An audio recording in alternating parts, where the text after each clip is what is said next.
And I don't know, why I chose to do it now. I think it's mostly because I just started eating mostly vegetarian again.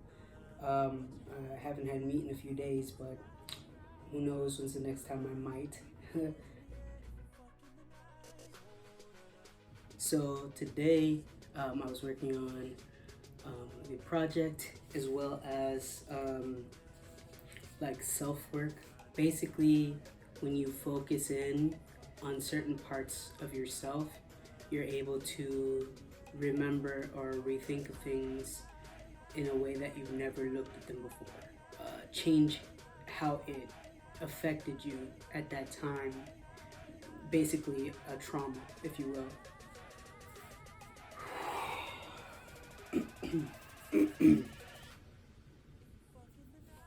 Okay.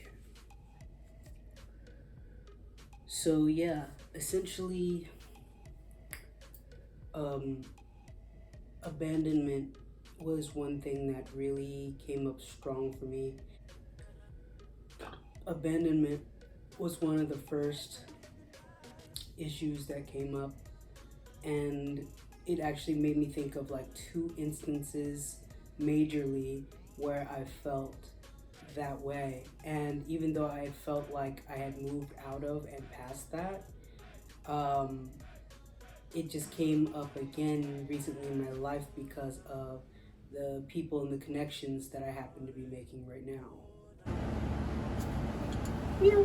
Same things, feelings, and emotions, um, you know, contribute partly, but also connect or segue to the next part of another revelation, if you want to call it that, which is ashamed to be me.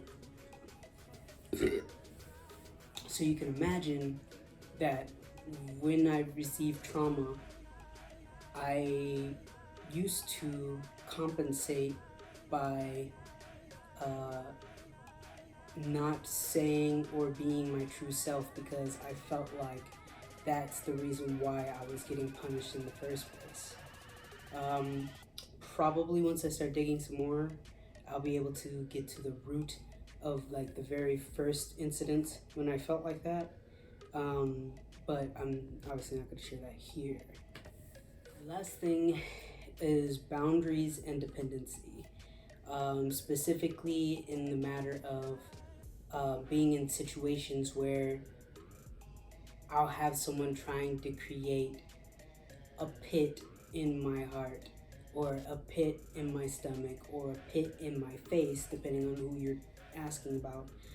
And it's specifically so that I'm not a whole person anymore, so that I have to beg them for some type of healing from them. The problem is that I understand where my healing comes from. So it always, like, if it's a person that's trying to abuse me that way, which again, it has to do with boundaries, people that go beyond my boundaries, because again, every single human being has boundaries. Like, we're not a singular glob walking around on the earth, and it should be kind of self-explanatory that every person has boundaries. Also, dependency and how that relates to boundaries. So essentially, these are the major things that I've uncovered and that I plan on healing within myself. All of my artwork, all of my music, and work is so various. Like, my artwork permeates everything that I do. It just manifests in different forms. So if you stay tuned, check out my stuff. Make sure you like my pages and stuff. I have a lot more to go through because that's one of the 7 earthly chakras, not to mention the one below your feet and the one above your head. But who knows, by the time I get to the one above my head, in terms of speaking to everyone, you never know what I'll be doing, to be honest. You tried to make me that part you didn't want to deal with. You discarded me, but you still got to deal with it anyway.